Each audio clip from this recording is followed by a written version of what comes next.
First, you must realize that you have no idea before you can know the idea. We scan across all the frequencies if we want to learn anything new. Let us begin. What has physics done for me lately? Furthermore, the equation E is equal mc squared. We have now acquired a fateful power to alter and to destroy nature. That's like when you're in physics and you go to Dreamworld saying, oh, this is a physics excursion. Science. What is it all about? The whole of human history all falls in the dust of one stroke of the nail file. You can't really get to grips with evolution unless you realise what an enormous amount of time. Our own planet is only a tiny part of the vast cosmic tapestry, a starry fabric of worlds yet untold.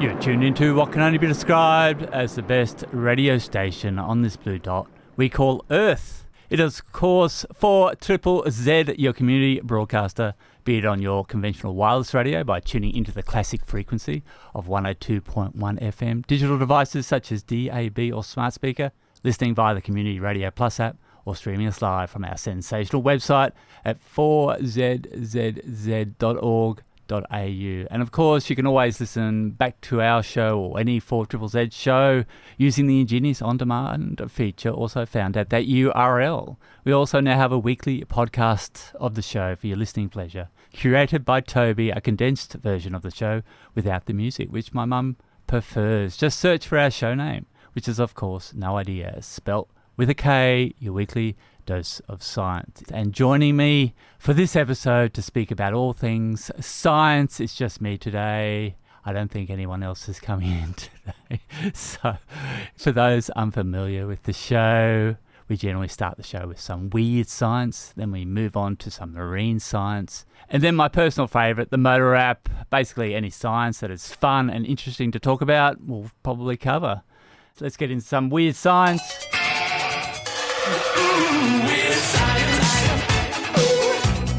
All right, so I'm going to start off us with weird science this week. Yes. And I want to ask you guys a question. Did you guys see the video online this week of that girl who got asked to draw a mantis shrimp and then she just drew a regular shrimp and got absolutely roasted in the comments? Really? No, I haven't People seen were it. like, that's not a mantis shrimp. You could have looked it up. It doesn't look anything like it. And she was like, wow, didn't know the shrimp police was on me. I was like, wee-oo. I'm here with the shrimp police because mantis shrimp are way cooler. They deserve to be recognized and not just called any other shrimp.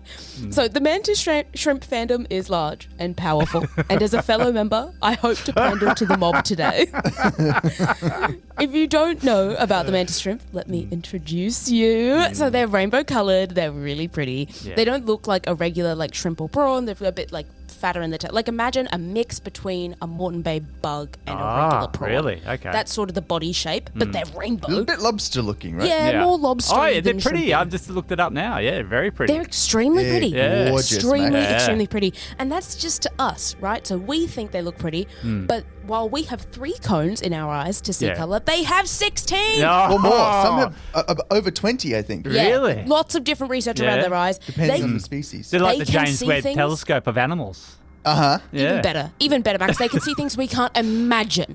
I can't even tell you how cool their eyes are. But you know what? That's not even the coolest part about a mantis shrimp. Because the coolest thing about them is that they have the most powerful punch in the animal kingdom. Literally with the force and speed of a bullet. Right, okay. A bullet? Take that, Superman. You're not giving me the right energy for a shrimp with a punch of a bullet. But what's the reach? Like a couple of mil? You know, what is it? Oh, it's not that big, but they use it to like crush shells, and then they can like scare away predators. They use it for everything. They've even used it to crack aquarium glass. Like when people try and keep them in aquariums for research, they'll punch their way out to freedom. They also generate intense shock waves. But despite doing that, the shock waves themselves are because they have these like little things called cavitation bubbles, which are like tiny pockets of vapor that basically when they punch so hard they make this bubble that collapses in on itself with immense force and creates a secondary shockwave that can stun or kill prey even if they miss with their punch. Really? So you get punched, you get like blown into pieces, and then if you don't get punched, you like, get the aftershock. Swerved. Beautiful. You get the aftershock. It boils a very small amount of water boils the around water. it. It's a bit like it's a bit like the Sail GP catamarans. They're actually boiling when they get the up on the Sail foils. GP catamarans wish they were the Mantis shrimp. Honestly, these bubbles, when they collapse, they emit a flash of light and heat up to 4,400 degrees Celsius. Really? Okay. Which is almost as hot as the surface of the That's right. sun. We've got fusion. Yeah, that's right. So I'm telling you, these guys, like, every metaphor you have, like, oh, they're as cool as this. No, they are cooler. They are just cooler. There's nothing else on this earth that compares to a mantis shrimp. Yeah. So these researchers were like, how the hell do they not get hurt? They're throwing these punches. But if you throw a punch like that, how do you not get hurt by the recoil, right? So researchers at Northwestern University, QS ranking, please. Oh. They didn't specify Northwestern where, so we can assume it's in the States. 122. 250.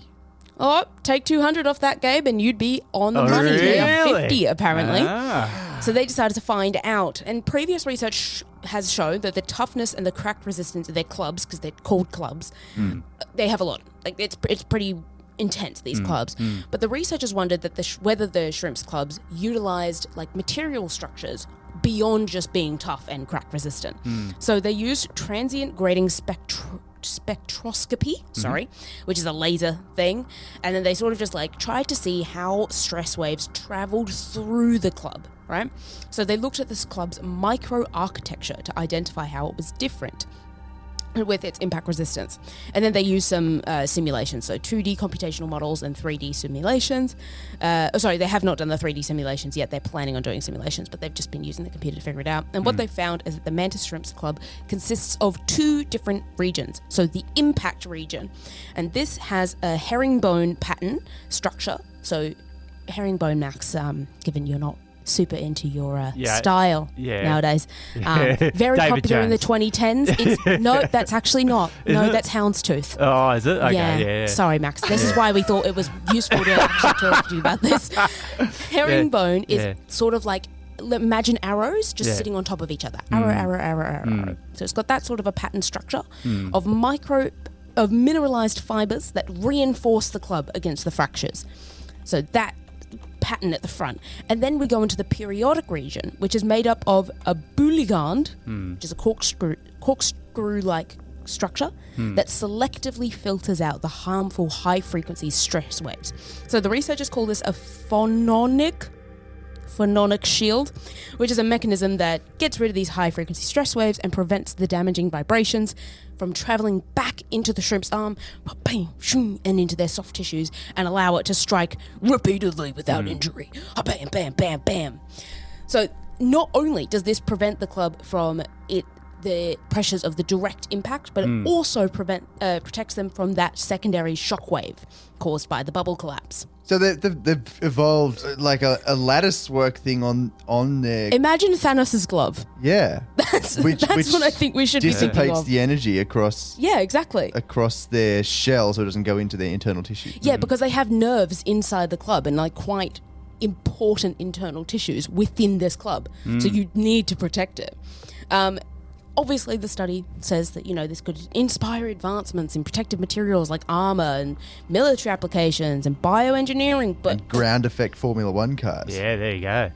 Yeah, maybe. Yeah. But what I want to end this on is just a reminder to all of you who didn't know who would draw a mantis shrimp as a regular shrimp, that mantis shrimp are just built different.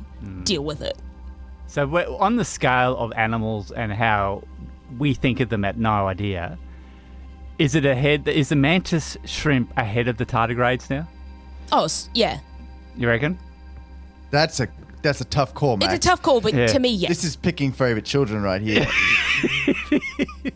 Mantis shrimp or tardigrade? A mantis shrimp would blow a tardigrade apart I in guess seconds. it's a question of do you appreciate the beauty of a mantis shrimp and its 12 to 26 or whatever it is cones in its eyes? Yeah. Or do you appreciate the tardigrades?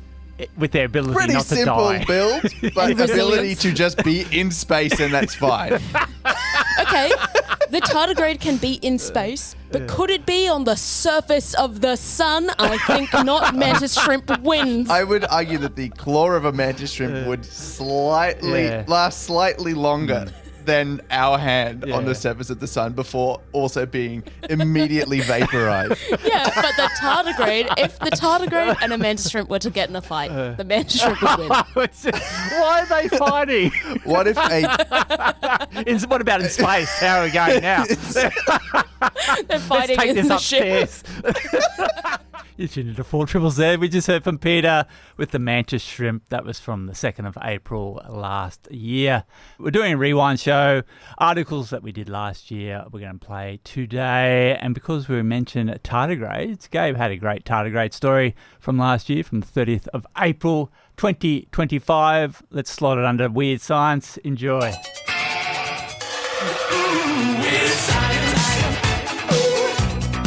Max, I got for you tardigrades getting tattooed. Yes. Woo! This is As they should. QR codes? Very close to QR codes, Right, Max. But okay. dotted in a way that could absolutely become a QR code. So gang tats then. Tattooed onto a tardigrade. Comes to us out of Westlake University. We've got a QS ranking. Where's Westlake? Is that in the US? China. Which like? China. Oh, okay. Okay. I'm saying 96. Yeah, a range 600. It's established in 2018, the uni. Yeah. Does not have a QS ranking. There you Well, go. it's been 7 years. You thought they could get on that. Yeah, you were. closest, Max.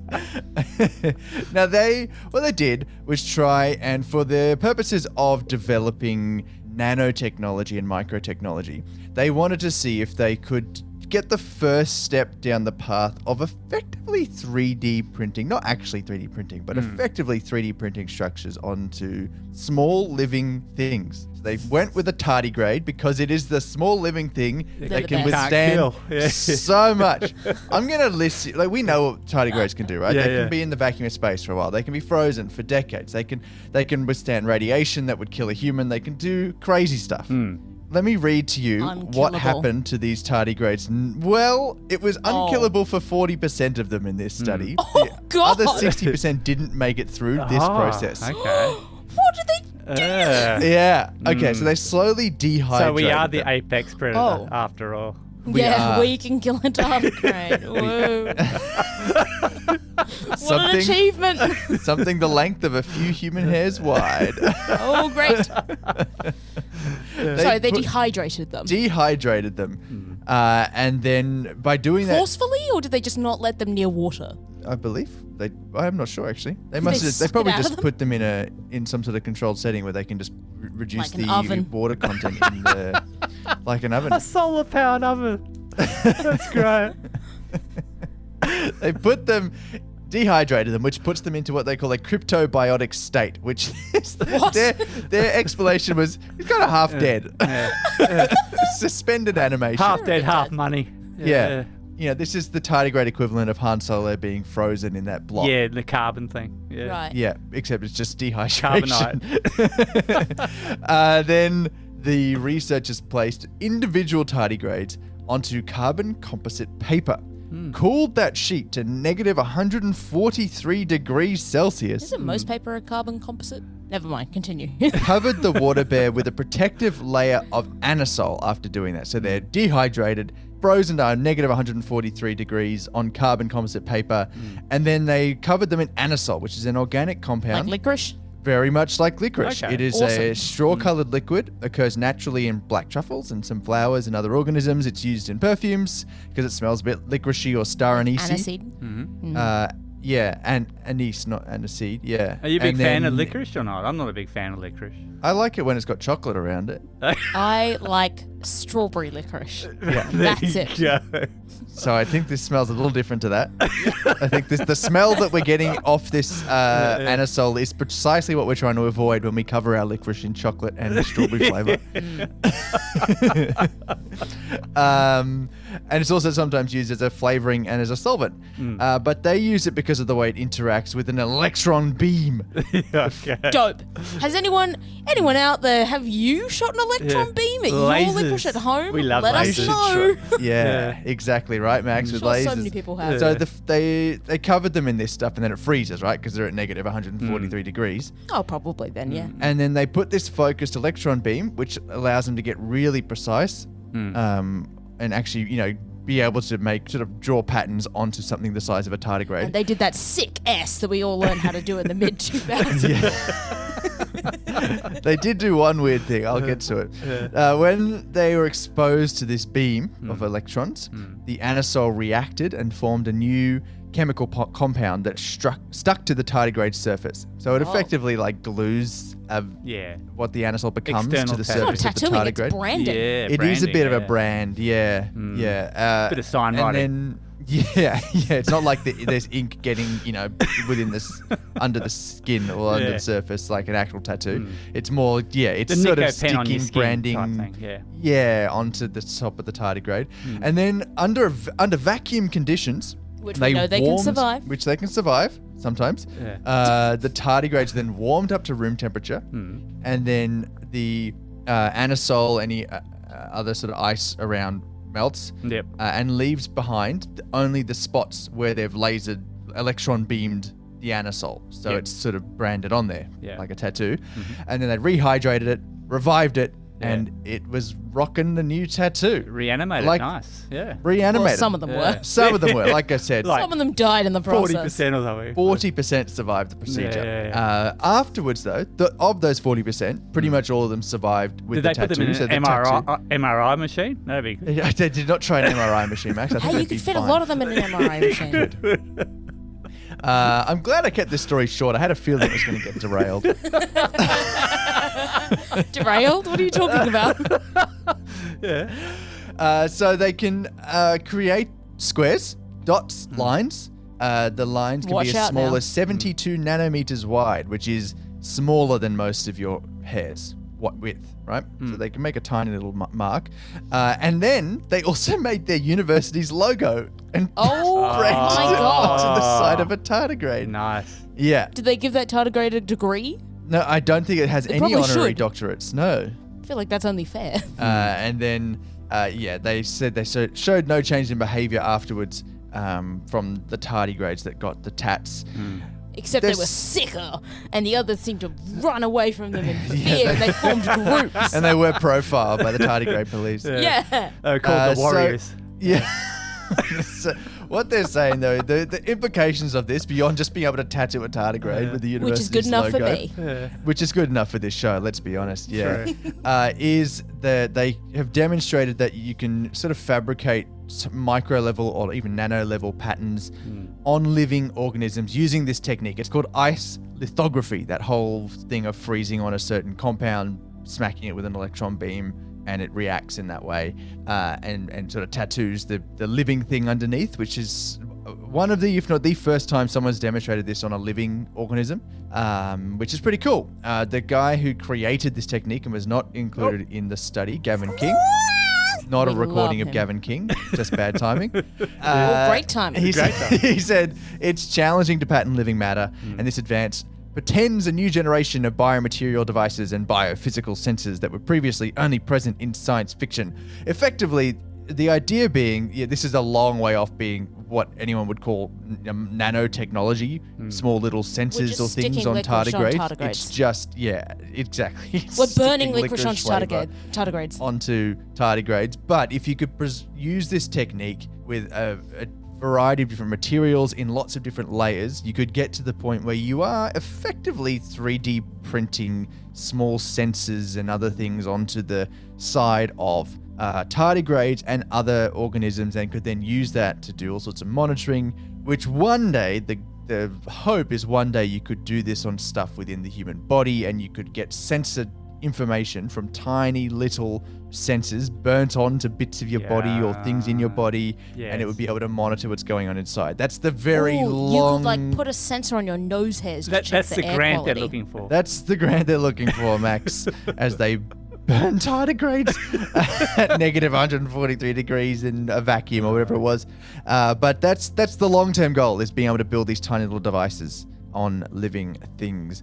They do say, though, that this specific technique, the living thing needs to be able to withstand extreme conditions. I was going to say, I don't know if my arm would do fine in a vacuum and at a negative 145 degrees. Yeah, and they're talking more, I think, protists and other types of life that you would then be able to put into different areas and maybe bodies and things. But it's a long, long way off from where they're at now. This is just the first proof of concept that you can use this ice lithography, the electron beaming stuff on a frozen bit of living matter to brand stuff, tattoo it in a precise way. Thanks for that, Gabe. You're tuning into 4ZZZ, and the show is No Idea, your weekly dose of science with me, Max. We're doing a rewind show. It's time for My Weird Science. This happened on the 30th April last year as well. I was talking about the Norwegian ski jumping team who found a way around the rules, or did they?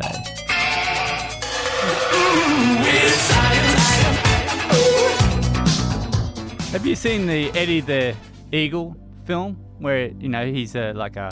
I know the one you're talking about. I haven't seen the film. I've seen many trailers, so I feel like I have seen the film. The British skier who managed to get into the Winter Olympics back in the 80s. Yes. Wait, is and this he about finished that last lady? all the time. Hey? Yeah.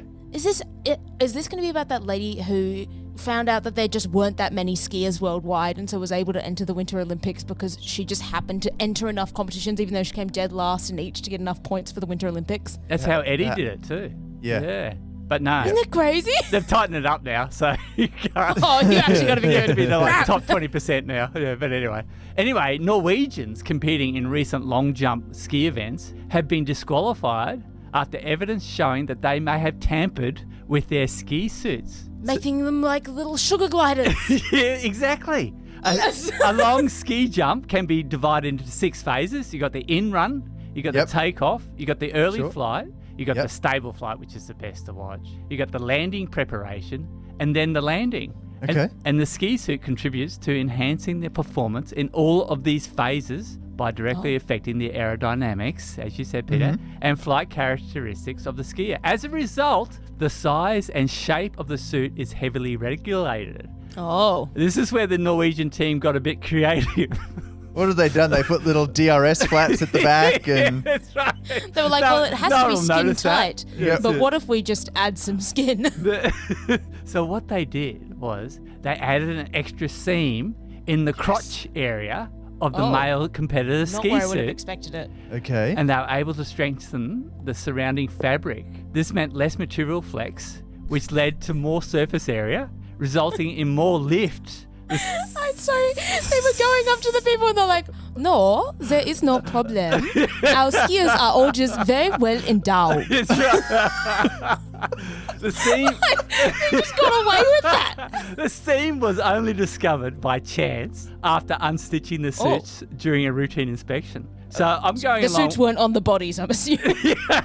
So I'm going along your lines. I'm thinking, forget the extra seam. Why not a bit of blood rushing to a certain part of the human anatomy Might be helpful. to stiffen the surrounding crotch fabric? Some blue pill intervention, I'm calling it. And this is the kicker. Might be a bit awkward at the medal ceremony. I mean, Gabe and I could attest to it. There's not many sports, if any, where this would be seen as advantageous. there's a couple. Sure, there's a couple. But a hardening of one's crotch area while ski jumping could potentially lengthen one's What happens if you crash, though? My question is Viagra a banned sports drug? Can you imagine if it's on the list? If it's on the list, that's what they're testing for. You're tuning to 4ZZZ, and the show is No Idea with me, Max, flying solo this week. Now, generally, this point of the show, we hear from our friendly neighbourhood marine scientist, Peta. They're away, so we're going to listen to one they did from last year. I'm not sure what the date was, but it's about the sound a shark makes. Let's do the theme song. Do you know what tuna is? Fish. It's fish! Thank God someone's working on this. I don't know what I'd do without it. Fish are friends, not food. Great start. Gabe, what does a cat say? Yeah. Max, what does a chicken say? Cluck, cluck. And Issy, what does a shark say?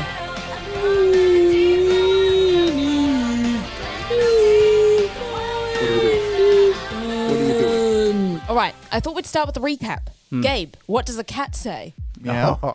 Max, what does a dog say? Woof, woof. Gabe, what does a shark say? Click, click.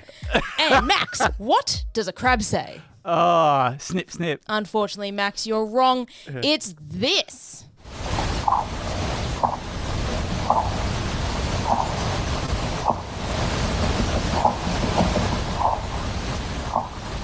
It's an original sound. I'm trying to think of something else that sounds like that, and I can't think of anything. Well, I may have led you astray with the word say there, because the crabs aren't just using their bodies for these sounds. They're the sounds of crabs trying to attract a mate into their den.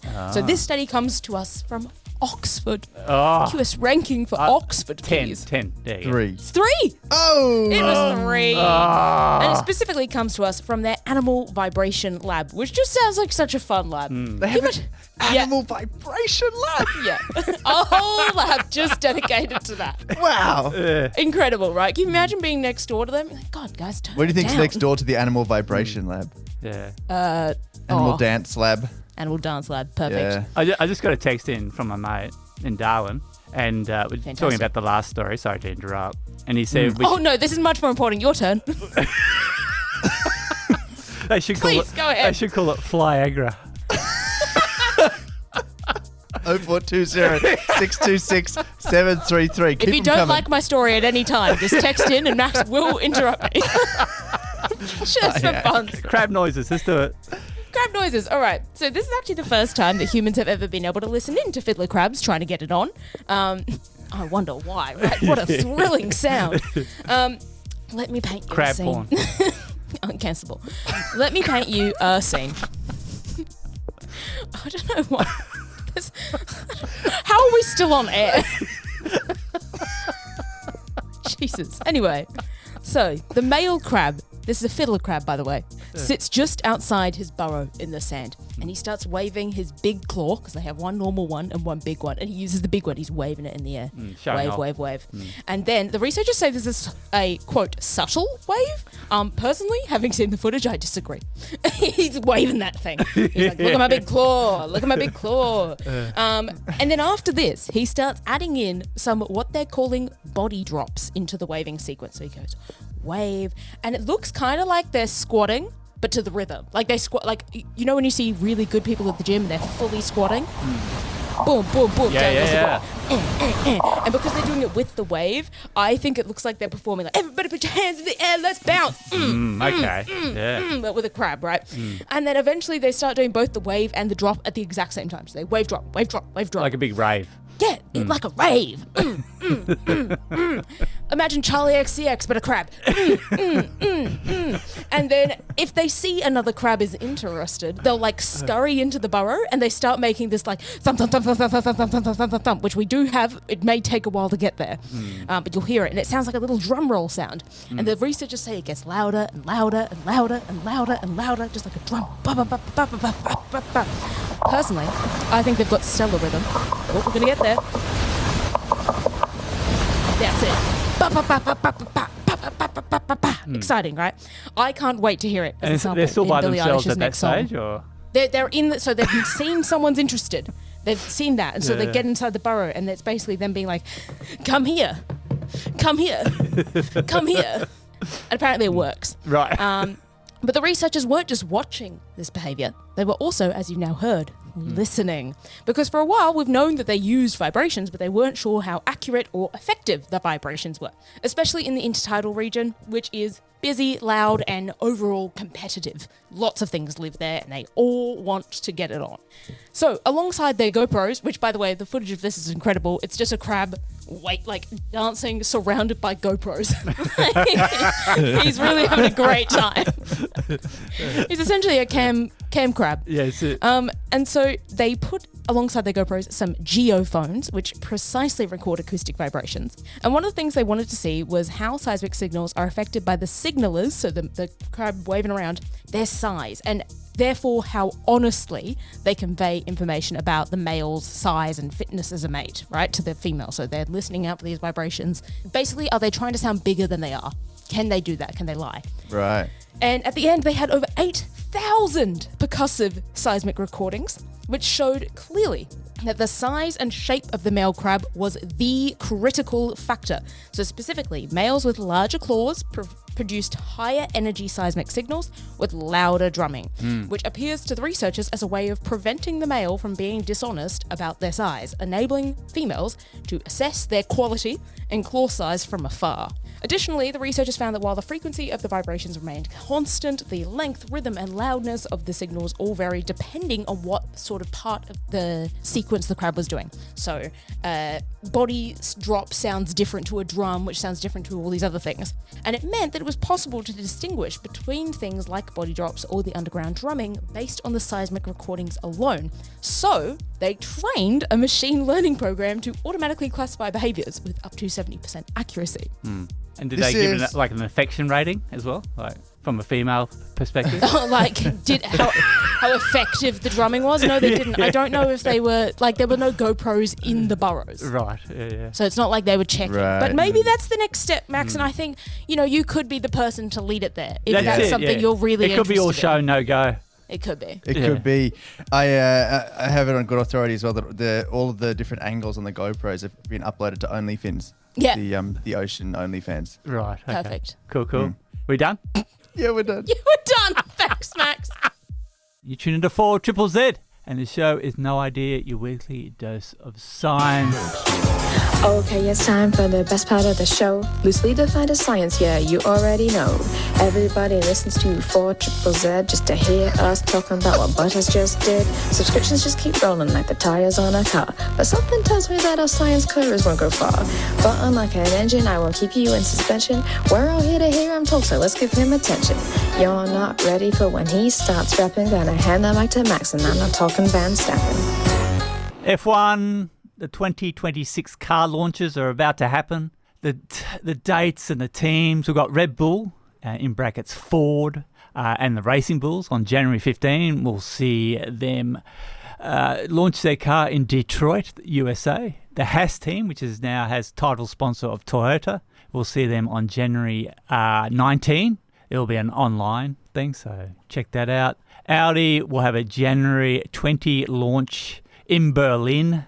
Honda will reveal the engine they've made for Aston Martin on January 20 in Tokyo. Mercedes have two launch dates, one on January 22nd and February the 2nd, both in Spain, Barcelona. Ferrari, Maranello on the January 23rd. Also Alpine, January 23rd, Barcelona in Spain. Williams will show off a fan-picked livery, not their actual racing livery. That'll be on February 3 in Barcelona.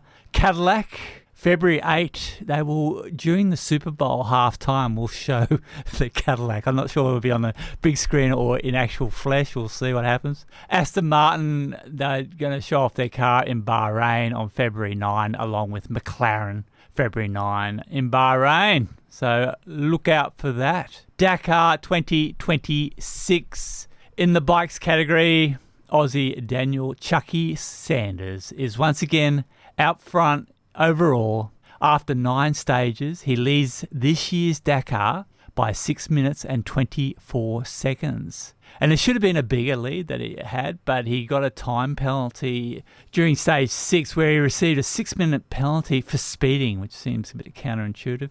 Anyway, maybe next week we will get to play the Aussie anthem. And then in the ultimate car division, we see Dacia with the most cars in the top 10. There are 4 Nissan-powered Dacia Sandriders, 3 Ford Raptors, 2 Toyota Hiluxes, and a lonely Audi-powered CR7, which is part of the Century Racing Factory team in the top 10. Australia's Toby Price, driving one of the Toyotas, is currently 7th overall.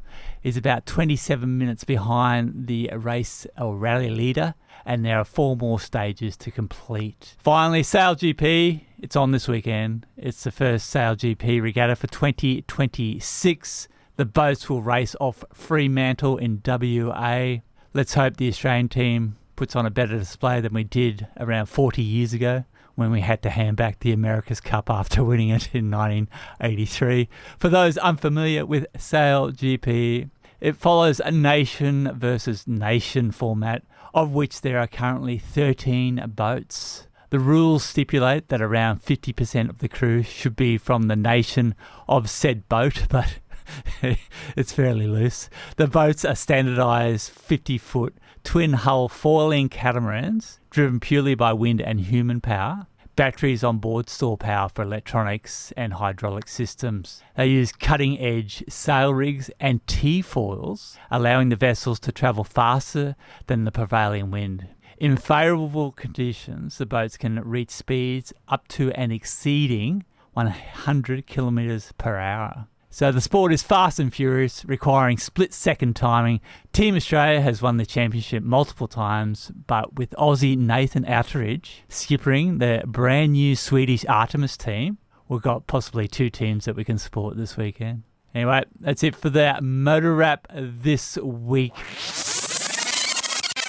It's the Rewind Show. We're going to hear from Gabe's article from the 22nd of October 2025. He talks about the Christmas Island walking statues.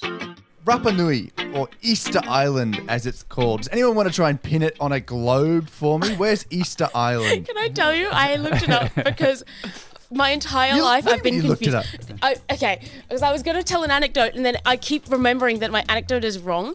So when I was a kid, we sailed around Greece for a bit, and I don't know when this happened. Nowhere near Greece. No, I know, but this is, so we were sailing, and my dad pointed at an island and he was like, oh, the Easter Island thing, and he was telling me all about the heads and the statues, right. And I remember it very clearly because I thought it was a really cool story, and there were statues on the island that we were looking at, and I don't know if he said that was Easter Island, but in my head I was like, that's Easter Island, I've seen them. And so I've told everyone my entire life that I've seen the Easter Island heads. No, I haven't. They're off of South America. Yeah. If you draw a line between 4ZZZ HQ in Brisbane and Chile in Central Eastern South America, you get about 2/3 or 3/4 of the way along, you might just crash in the middle of the Pacific. It's just like nowhere near where I thought they were. And as you said, they are the Moai statues here. According to the British Museum, which of course has 2 of them, wouldn't they? Of course they do. Only 2? Only 2? Did they not bring enough boats?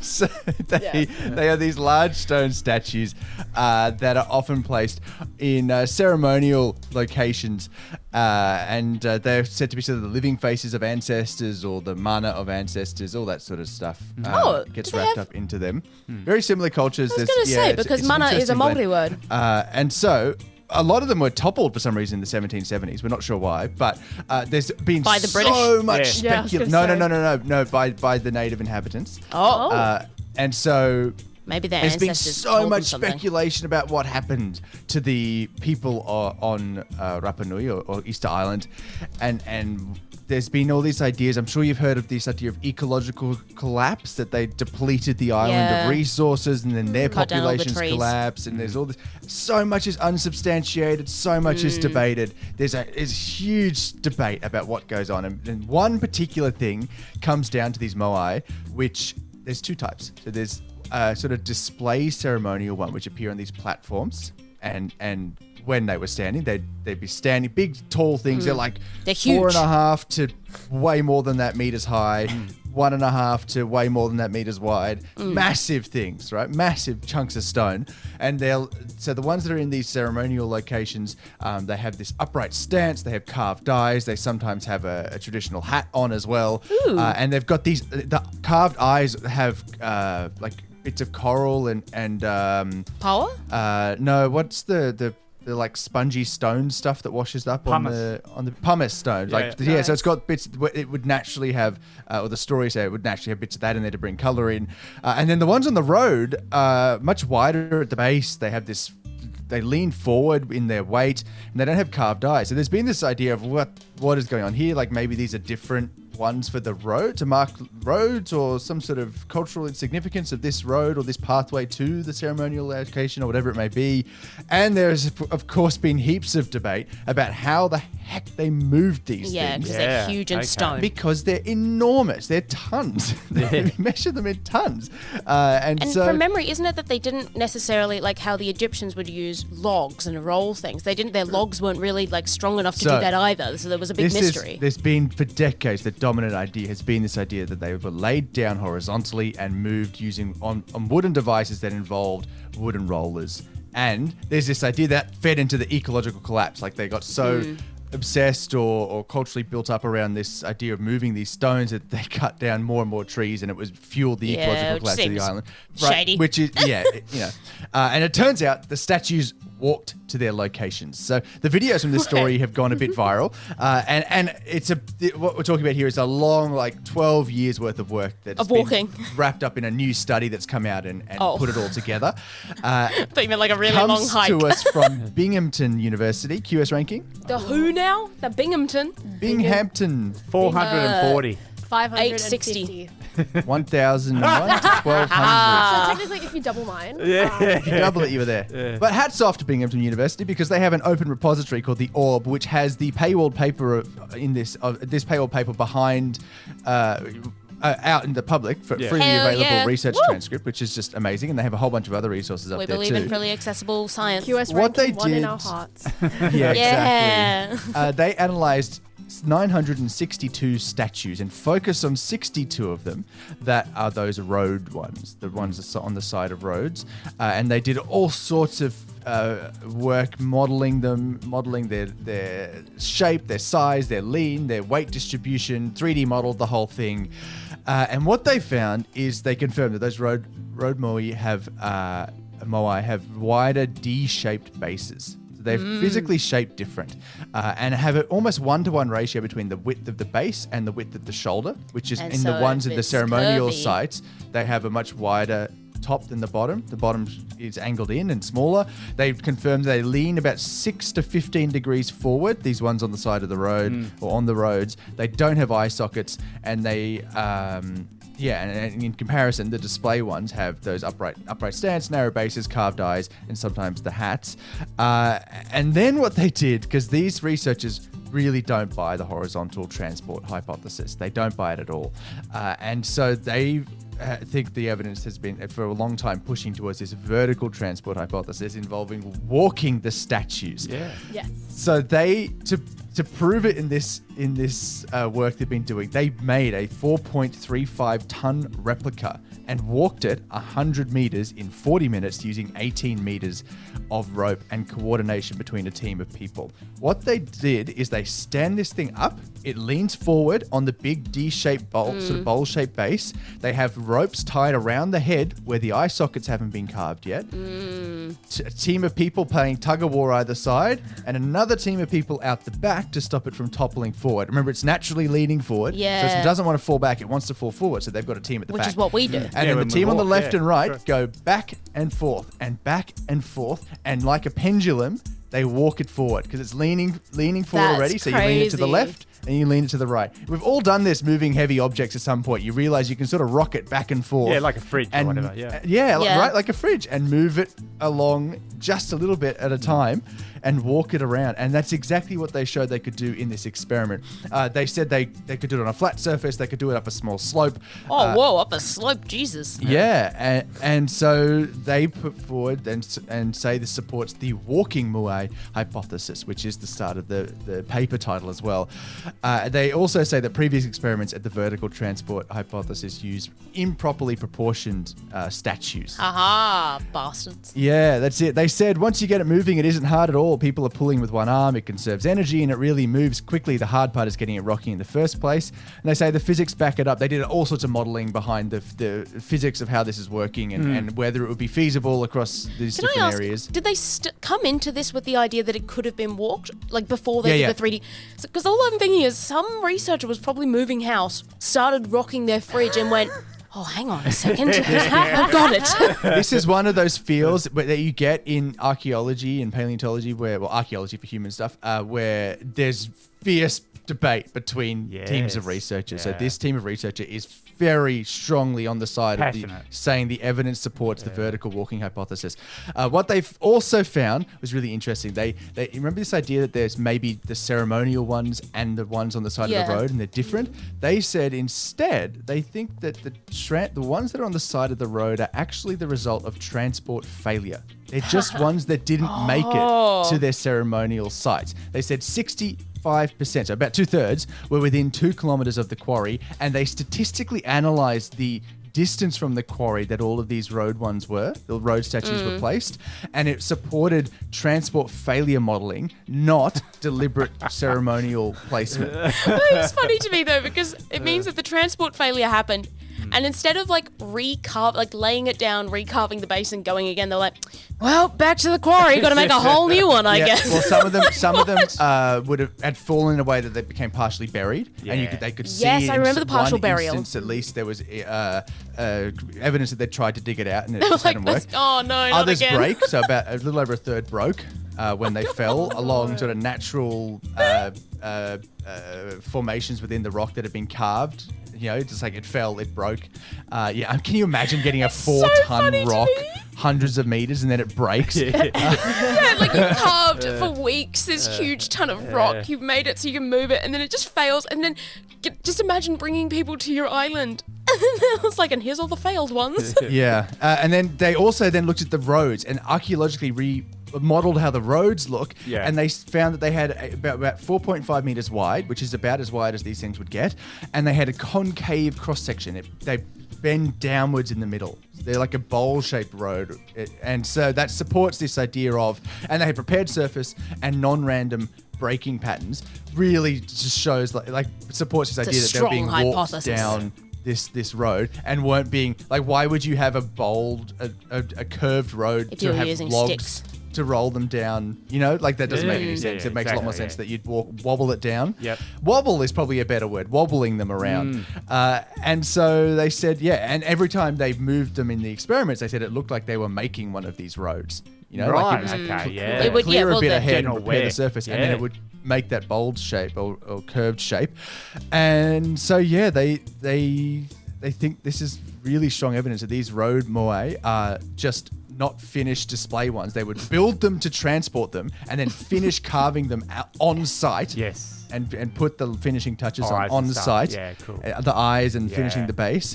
And there are still critics and there are still people who are backing the horizontal transport hypothesis, and they challenged people in the paper to prove them wrong. But they said nothing else that they've tested. Everything they've thrown at it supports the vertical transport hypothesis.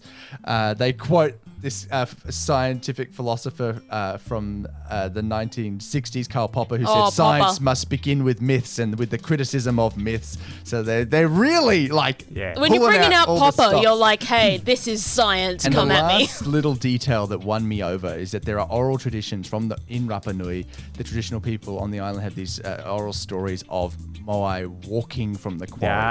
Oh, well, yeah, okay, no. There's a widely known walking song from early ancestors, and it's like a song that matches the beat of traditional working songs. Oh my God. Like a repetition of pulling it back and forth. Yeah, case closed. They could imagine that they're singing this as they're Wrap her pulling up, it boys. back and forth about the ancestors walking. And so they say it not only does this change the specifics we know about these statues, how they were transported and what they might mean, and the sort of the fact that the ones on the road aren't a separate thing, they're just failed transports of the ones that end up in the ceremonial locations.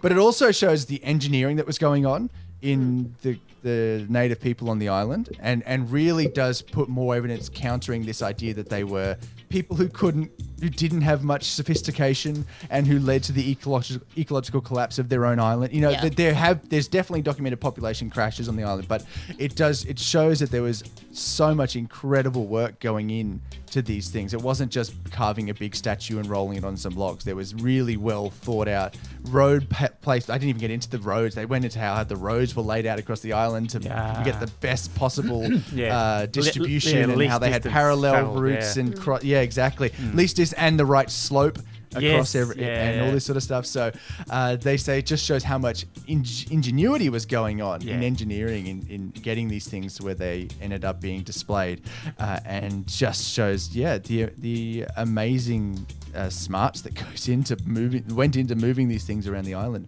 Thanks for that, Gabe. That was from the 22nd of October last year. You tuned into 4ZZZ, and the show is No Idea. Just me today, a rewind show, me, Max. We're going to hear from Issy.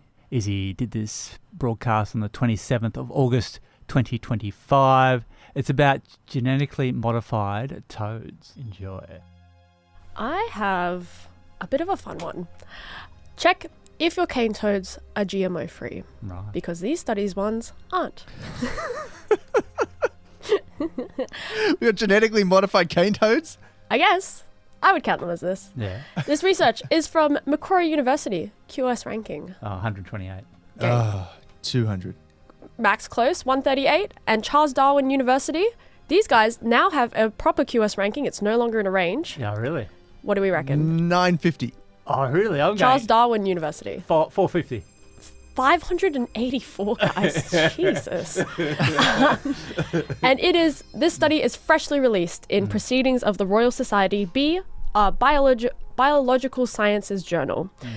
So, researchers used CRISPR-Cas, which I'll get into, to challenge the assumption that albino animals are rare in nature because they stand out prominently to predators.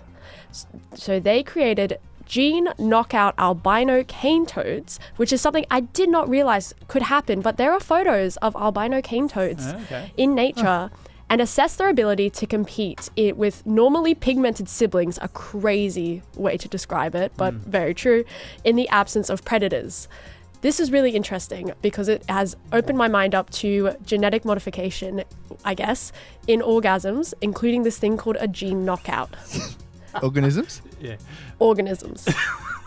Did I say it? Yes. No! Off air, oh my God. Do not clip that, Max. Do not clip that. Oh my God. Keep going. Gene knockout is a genetic engineering technique, I'm so sorry, that allows researchers to remove or inactivate specific genes in an organism's genome. And in this case, it was through the CRISPR-Cas method that I mentioned earlier, which allowed researchers to examine the amphibian's fitness when certain genes, were made inactive.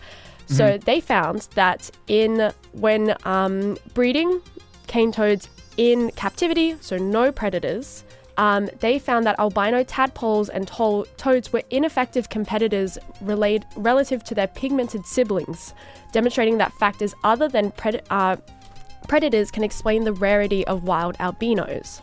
In addition to expanding this kind of scientific understanding about the so-called, the costs of albinism, the study demonstrates the usefulness of CRISPR gene knockouts for answering fundamental evolutionary questions.